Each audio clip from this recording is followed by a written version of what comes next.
As Season 2 for NBA Now and Then approaches, let's look back at some of the outstanding guards we featured in our comparisons from Season 1. Enjoy.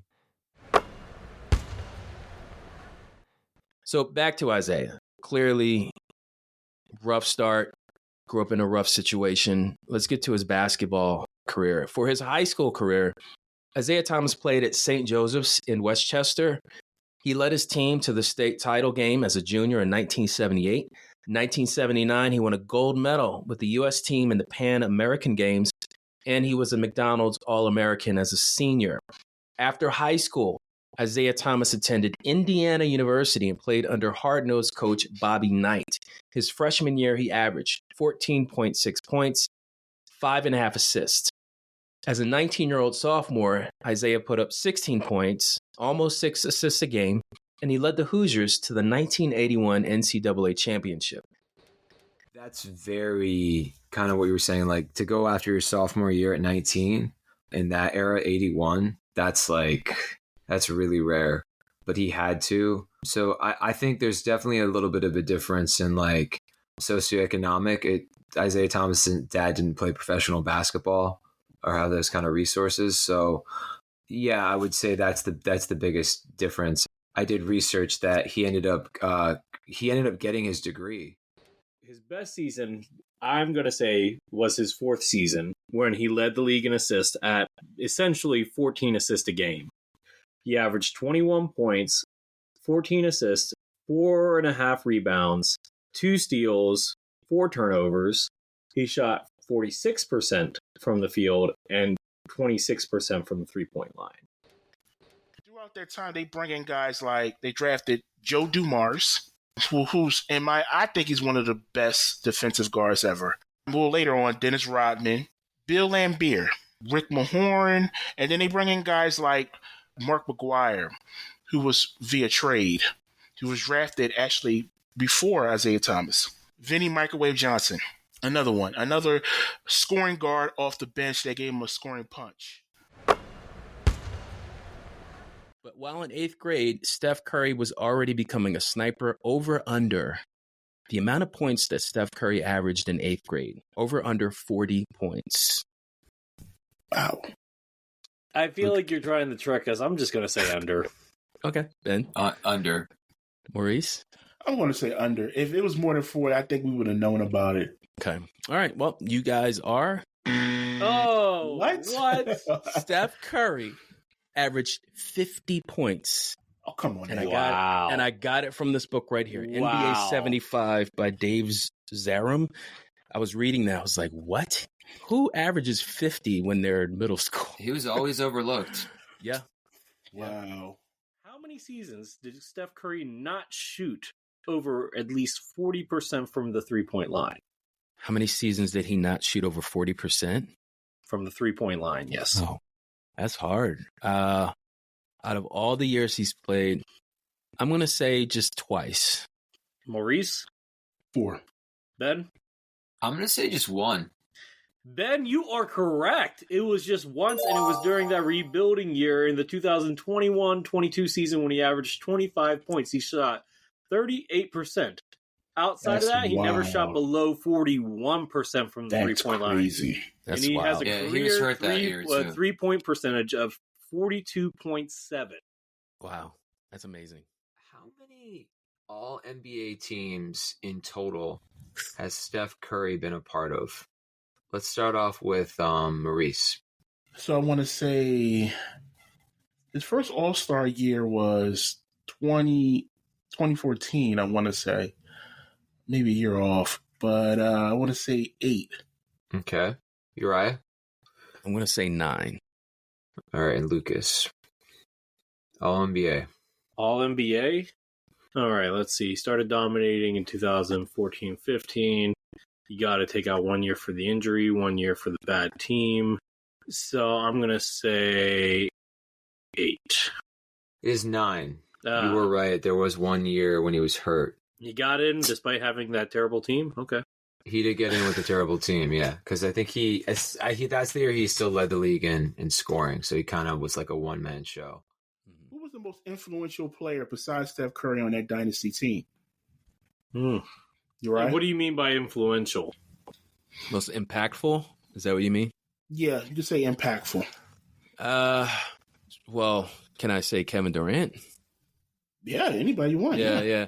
Yeah, I KD. just want to go with KD simply because the clip that I played with Andre Iguodala bringing up the fact that Curry's numbers, I hate to use the word suffered, but they declined because KD came to that team and he was the ultimate 1A, 1B offensive threat. And then you still had Klay Thompson. But I think Kevin Durant taking those 2 finals MVPs, I think he deserved them because he balled out against those teams in the finals. But I think other than Steph Curry, you have to go Kevin Durant as the second most impactful player when he was there. Well, yeah, without Durant, they might not have beaten the Houston Rockets. Right. Mm-hmm. I'm going to go with Clay because KD was not on that 73-9 team. And I know they choked to, LeBron turned into like Superman. Yeah. And And, like, Draymond somehow missed came game out. 6, right? Didn't Draymond Yeah, miss game suspended. Talking about yeah. suspensions. Yeah, that's another what if. Yeah. But does anyone know what his other hobby was unrelated to sports? What else I know did this. AI like? All right, what is it? He liked to draw. He liked to sketch and draw and paint. Maurice? I was going to say rap. Okay. And Lucas? Okay, I'm going to go with Ben and drawing because that sounds a little bit too right. All right, so Ben and Lucas, you are correct. So AI apparently was good at drawing. And Maurice, he might have been into rapping. I know when he got to the NBA, he actually had an album, but I don't know if that was necessarily his hobby. But when he actually went to Georgetown, that was his major. He majored in fine arts. Mm-hmm. According to a GQ.com article, Iverson said that football was actually his first love, and he didn't play basketball until he was 8. According to Bethel High's football coach, Iverson was only 5 feet 7 inches, and he played safety, where he holds the state record for interceptions in one game. Over under his interception record, let's go with 4. Maurice, over under 4 interceptions. Over. Lucas? Just say over. And Ben? Over. You're correct. AI had 5 interceptions in one game. You watch highlights. If these young kids, Gen Z kids, watch highlights of Iverson, they say Iverson's game would translate really, really, really well to today's game. He had a midi. He was a capable 3-point shooter. So I think he would have been a lot better with today's spacing. Fair enough. Maurice, what do you think? Yeah, if you were to go back in that time, we also have to remember, too, the league changed some rules for James Harden because James Harden was such a great scorer. The league had to change the rules for Allen Iverson as well. The hand checking, I remember that I changed the rules for palming because when he did his crossover, he would palm, and they changed that rule for him as well. Iverson, I want to say, because of the era that he was in, it was a lot harder to put up 60 in his era. Yeah. We agree on that? Yeah, absolutely. The Paul Pierce, Dirk Nowitzki, Tracy McGrady, Chauncey Billups misses just killed. I think that led to a bad career. In my opinion. Those are all great points. You're a Sixers fan, right, Ben? Yeah. He's like, They're okay. We didn't get this. We didn't get that. All right. Anyway, so I have 3 questions. Quick vote. Who had the deadlier signature move? Harden step back or Iverson's crossover? Ooh, Lucas. That's a good question. Lucas, Well, you go first. I'm going to go with the guy that the move that gets you normally more 3-pointers, and that's going to be the step back, right? So I'm going to go with the step back. Okay. Maurice? I'm going to go with the one that gives you the more oohs and ahs, and it's on the highlight reels, and that's the crossover. All right. And Ben? I'm going to go, they're different for their time. I'm going to go with probably the step back because so many guys do it now. Yeah. I'm gonna go I would go with the step back for the logic that Lucas said. Who has the better taunting highlight? Iverson step over in the finals or Harden shimmy and pull up 3-pointer? This is what really stood out to me. I did not know this. So Reggie Miller he had a really rough start as a youngster playing sports. He had severely splayed feet because he was born with a hip deformity, which forced him to wear leg braces until he was 4 years old. It was questioned by doctors whether he would ever walk without his braces. As far as basketball, well, once he got to high school, he attended Riverside Polytech High in Riverside, California. Although I don't have many high school stats for Reggie Miller, there's plenty from his college days. You guys want to hear him? Yeah, sure. So Reggie starred at UCLA in the 1980s. His second year at UCLA, he helped the Bruins win the NIT championship and was the NIT's most outstanding player. His junior year, he averaged 25.9 points a game and became second on the all-time scoring list as a Bruin. As a senior, he led the Bruins to the 1987 Pac-10 crown. Reggie Miller scored a career-high 42 in a win against Louisville that season. He was a 3-time winner of the Coach John Wooden Award presented to the team's MVP. Now, check this out. Did you guys know that the NCAA didn't even have a three-point line until Reggie Miller's senior year? Did you guys know that? Wow. Yeah. Crazy, right?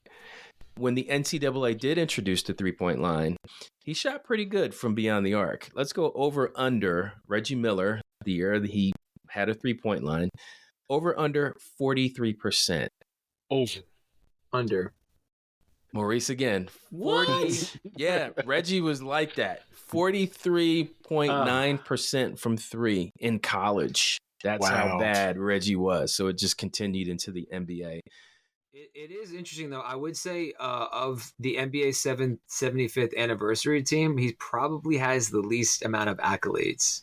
I could be wrong, but so it's cool that the players, they still voted him in because I think he's still well-deserved. he's better than these accolades. The All-Stars, he could have had more and probably deserved it. I've never thought about that, Lucas, until you mentioned it. I think that's a fair argument about him being on the Dream Team. One thing that is interesting, I'm looking at his stats now, leading the league in free throw percentage, not once, not twice, not 3 times, but 5 times. Reggie Miller led the league in free throw percentage. So he may not have a lot of all NBAs or championship rings or MVPs, but he's in the Hall of Fame for a reason. And that reason is he was such an exemplary shooter and great teammate, as you'll probably attest when we get to Maurice. Yeah. All right. And then, Lucas, what about you? What stands out to you? I mean, I've already said it. The fact that he wasn't a part of the Dream Team and that he should have had more All-Star and probably more All-NBA appearances. I mean, the guy's 25th all-time in scoring. Let's think that in perspective. The best three-point shooter before, Ray Allen or Steph Curry.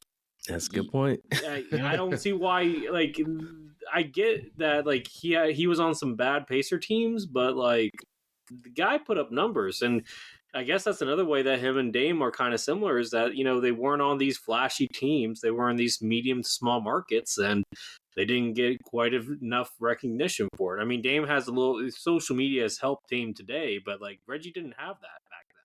If Damian Lillard had the roster construction that the Pacers had during Reggie's, I guess, most prolific and successful time in the NBA, who knows if Damian Lillard has more than one championship by now. And the last thing before we go, everyone's wondering this, who's the better rapper, hip hop artist, Reggie Miller or Damian Lillard? Come on. That's not even close. Don't even. You know what? One of them was in a movie.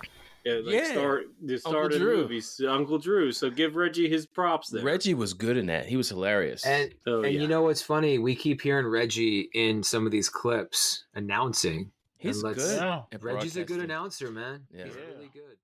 Over under, guys. Here we go. Kobe's high school career high for points in a game. Over under 55. Over. Over. All right. What? Whoa, Yeah. wow. So believe it or not, Wow. Kobe, and I, like if you go to Basketball Reference, they actually have every single game listed for Kobe's high school career. So I looked through the numbers, and he scored 50 points twice his senior year. Never got the 55. Yeah, interesting. I would think the same thing. Another over-under. This time, let's go to the championship game. his senior year. Now, they won the championship, but if you were to guess over under 24 points in that game, would you say over under Kobe scored? Let's go with Maurice. I'm going to give it to Kobe. I'm going to say over. I'm going to say under. I'm going to say under.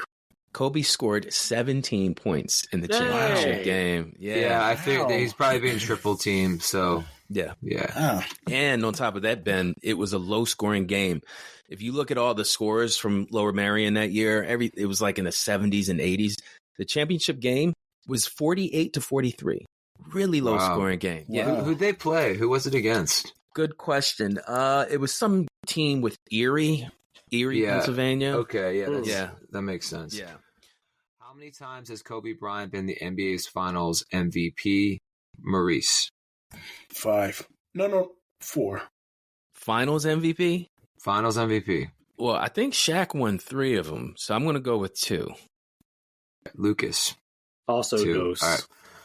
All right. Uriah and Lucas, you are correct. And you are. Shaq was. Yeah, Shaq got yeah. We all know what he did. Though Kobe had an Although argument there was in that one. second, What year? That last that one. was the second. That was the second of the. Uriah mentioned the Pacers series. I guess that was the only. That was the only one he had a shot at, right? That first run. Yeah. But Shaq was just. There was a year he averaged 38 points, right, in a playoff series. Shaq probably. Finals. Yeah. You guys think that Kobe got the best out of all the teammates he ever played with?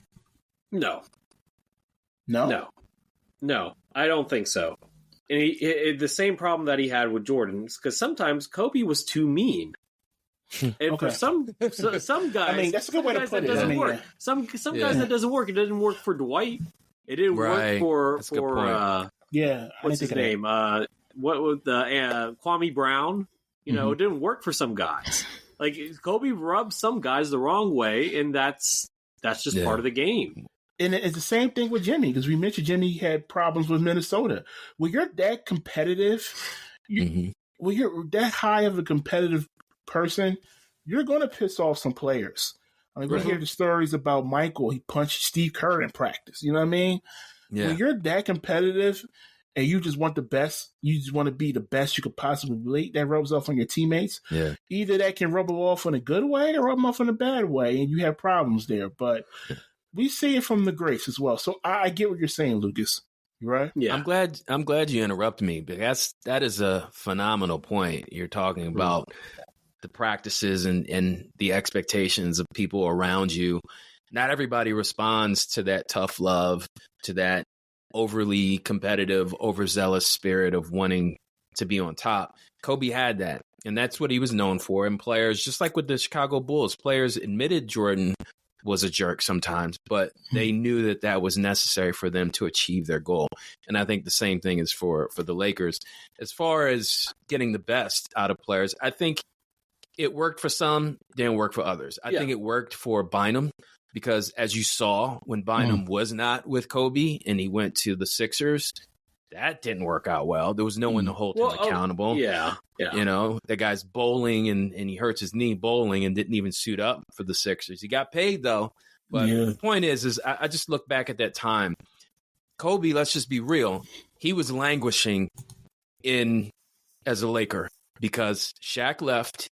And he couldn't win anything until he got a solid front court, like Lucas said, a solid center that helped play defense. Paul Gasol did everything. He passed, score, and then the Swiss Army knife, like you mentioned. It's funny, like that team really, you could lift it up and put it on the 96 Bulls. You had Odom, which was Pippen for Kobe. Right. You had Ron Artest, or Metta World Peace, which was Rodman for Kobe. And then you had Phil Jackson pulling all the pieces together. So I think he did get the most out of players, but like you were saying, he did rub some guys the wrong way. A few things that that I want to touch on that you brought up here. One, Rod Strickland is not the only family member that he has had play in the NBA. Does anybody want to guess who the other one is? But he was, and I'll tell you where he played college at Kentucky. Can we get a position? Point guard. Point guard, or shooting guard. It was one of the two. Shooting guard, Kentucky. Jamal Mashburn? No. Nope. I don't know. He was a forward. It was in this last century. I'm stumped. Go ahead, Lucas. Tell us who it is. It's Isaiah Briscoe. Oh, I would have man. never cousins. gotten that one. Never heard would of have guessed that. So yeah, no. I'm surprised he never played for Team Australia in the Olympics. That was kind of surprising. He did play for USA, if I remember correctly. Like Maurice said, the New York guard, a dad who played D1 basketball and overseas, so he had that kind of discipline. He played even briefly for one season under Coach K. So I just think he had like just a really good foundation. And then also, yeah, being born in another country, I think that broadens your horizons. Isn't he part Native American as well? His mom's Native American, yeah. Yeah. So he's got a lot of a lot of culture and but yeah, I think the foundational work. It's no coincidence he has such good like ball handling skills. He's such an incredible finisher and shooter because he just had like I'm guessing his dad was his coach most of his life. Mad props to his dad because that's how it's supposed to be. Generations they pass something down to their son and to be better men and more power to him. As far as his college career, whatever highlights you find on YouTube, him playing at Duke is amazing, and it's no surprise that he went number one. And Kyrie he's still box office, like Maurice said in the opening. So as far as Kyrie, really cut short. That whatever toe that got messed up really hindered his chances of making any noise and collecting accolades collegiately. But I'm pretty sure that NBA title makes up for it. If he wants to do anything on a basketball court, it's in his realm of possibility. Absolutely. That's a good take there. And just to let you know, his career high in assists per season is at 6.9. So basically 7 assists a game. So he can be a playmaker. That was back in the 2018-2019 season, his last season with Boston. And if that were a distinction between these two players, Isiah Thomas, Kyrie Irving, it is going to be in the distribution part. So and the 3-point shooting. Well, yeah, I'm sure we'll get to that. Ben, what were you going to say? It's the efficiency. Like Lucas was saying, there's a 50-40-90, and then the seasons he doesn't get 50-40-90, he almost gets it. He's taking contested shots. Like these aren't, him, not to compare him to another active player, but like him and Curry, the shot selection both these guys take, like, and the efficiency, it's unbelievable. Yeah, that I think that's what stands out the most. It's just like how efficient this dude is from three, from the foul line, all of it. They're incredible offensive talents, and Kyrie fits that mold. We mentioned his highest assists are still 6.9. That's his highest. And so I think it's just too much of the same. I also feel like that squad deserved more time. I feel like I agree. Tatum and Brown were only 20, 21. I feel like with more time and Tatum's development on defense, that's like he's insane two-way player now. I think had Kyrie stuck it out there, they probably could have made a few NBA finals. If we call it for what it is, we can put into perspective what that Boston team could have become with the potential that they had. If Kyrie Irving had developed the mentality of an Isiah Thomas, a pass first point guard, and you gave the stats earlier, Lucas, he was more than capable of distributing the basketball, but for whatever reason, he's okay, I got to get my 24, 25 points. And, we got Jaylen Brown and Tatum and obviously Horford. But guess what? If he maybe would have stepped back a little bit and changed his role, modified it to put the team in a position where everyone ate and scored and had a more even distribution of points, maybe Boston does get over the hump, Maurice. But as we know, his time in Boston was cut short for various reasons. But we forgot that Kyrie wasn't the only big free agent acquisition that year either. You just think about such a small school that Lucas was emphasizing, and not many people in the NBA, if anybody, from that school. But you also have to look at how Portland really saw the potential in Lillard and took a leap of faith, and they scored on him. So you're right. Did Weber State even make the NCAA any of the years that he was there? I don't believe so. So they were able to scout him without the NCAA tournament. And as a lottery pick? Usually these sites have all their NCAA tournament numbers. I didn't see any, so I'm assuming that Who was the GM at the time? Oh, I'm not sure. You know what's crazy, Lucas? And we know this.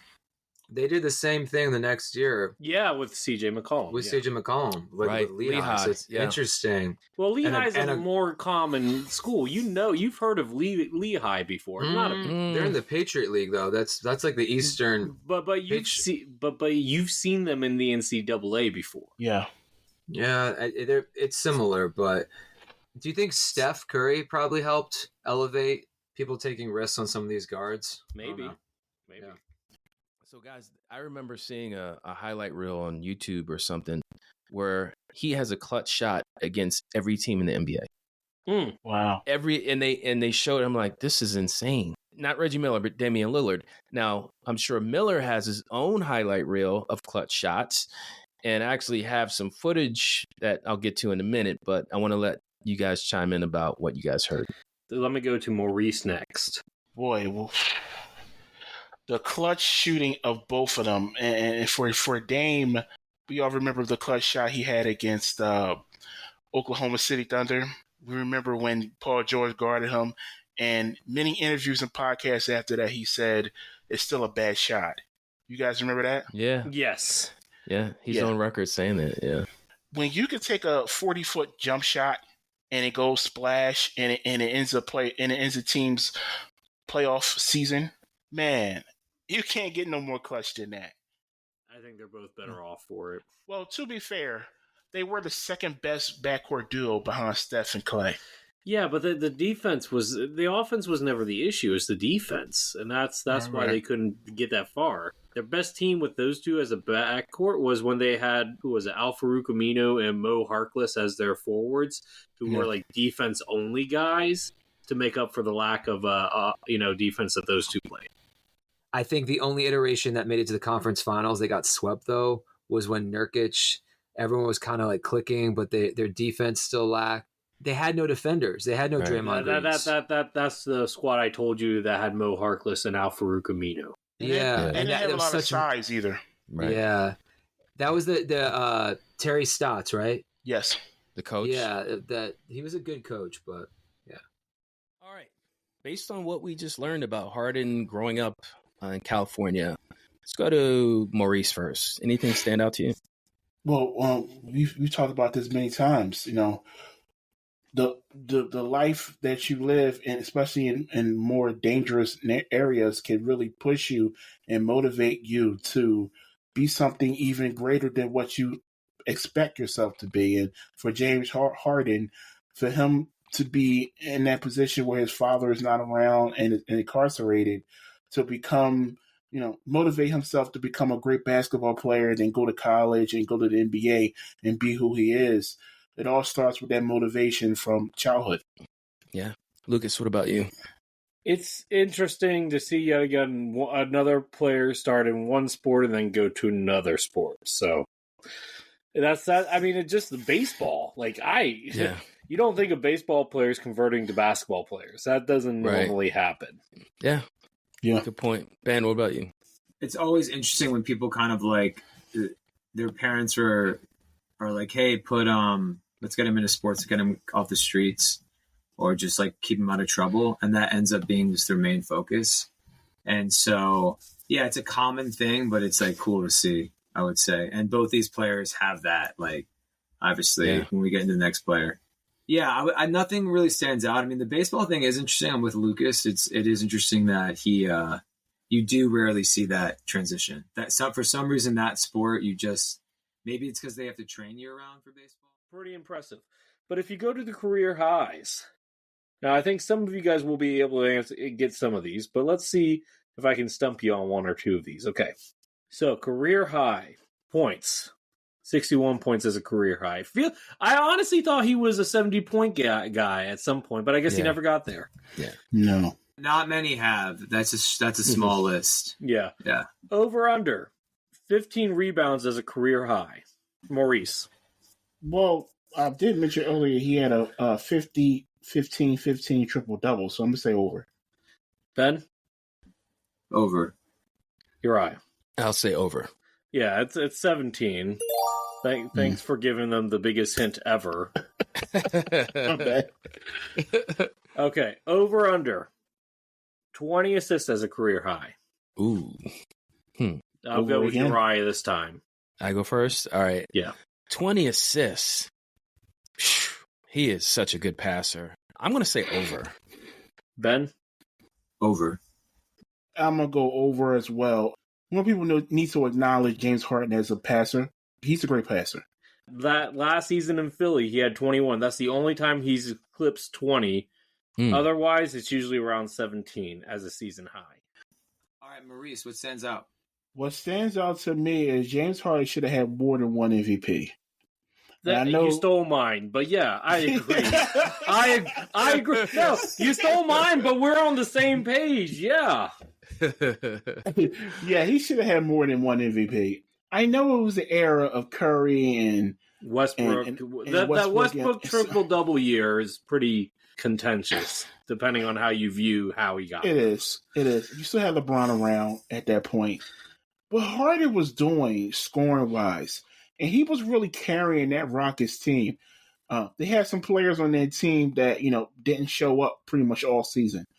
And they were still very competitive. And for him to only get one MVP, it's kind of a shame. I do have to mention this. So 4 years straight, Harden was an MVP finalist. 4 years straight, from 2017 to 2020. So that is pretty wild that he only got one. Yeah. Like to finish 4 times. That says a lot. Yeah.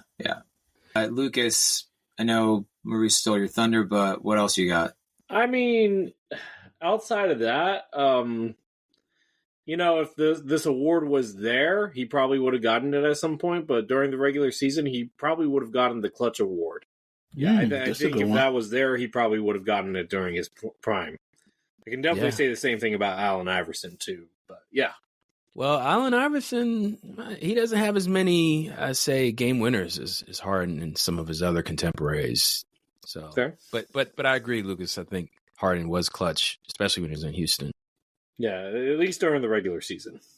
I would say this about, we'll get into it, but with Iverson, just like you felt safe at the end of the game with him in a way that I don't know.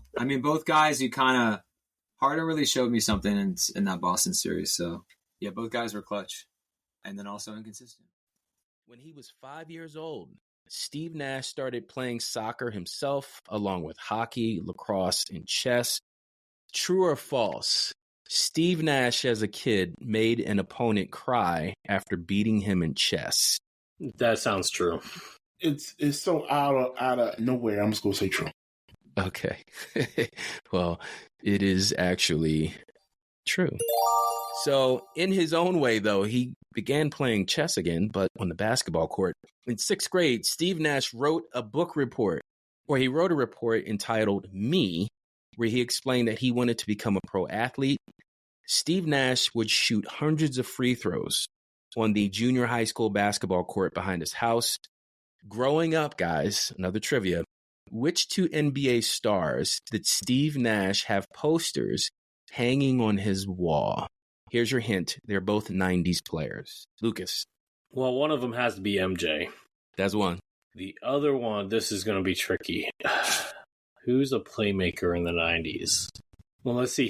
He got drafted in what year? 96. Yeah. And you said they were 90s players? Yeah. Or late 80s. There's your John Stockton? Nope. Maurice? Magic? Nope, not Magic. Ben, you're the last hope. Penny Hardaway? No. The answer is Isiah Thomas. Oh. Okay. Now, I got a question. This is a what if. If Steve Nash stayed with the Mavericks, would they win a championship? I'll go first. Go ahead, Ray. I think they could have. And the reason why is because when Dirk played and he won a championship, the point guard that they had was nowhere near as good as Steve Nash. Was it JJ Barea or was it Jason Terry? Are you talking about the first time they made the finals in 06? No. Well, I guess You know, It was that's a good Jason point. Kidd the second time. The first It was time was Kidd's the Devin second Harris. The second time was Devin Harris. Right. So I think Jason Kidd, yes, he was on that team. I think they won a championship.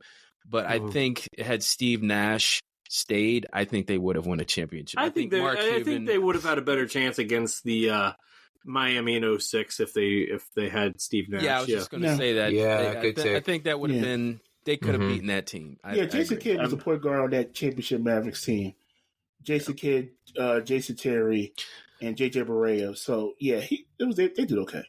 Yeah, they did okay. Interesting. Pulling a little. Yeah, that's crazy that he left. He left Dirk Nowitzki.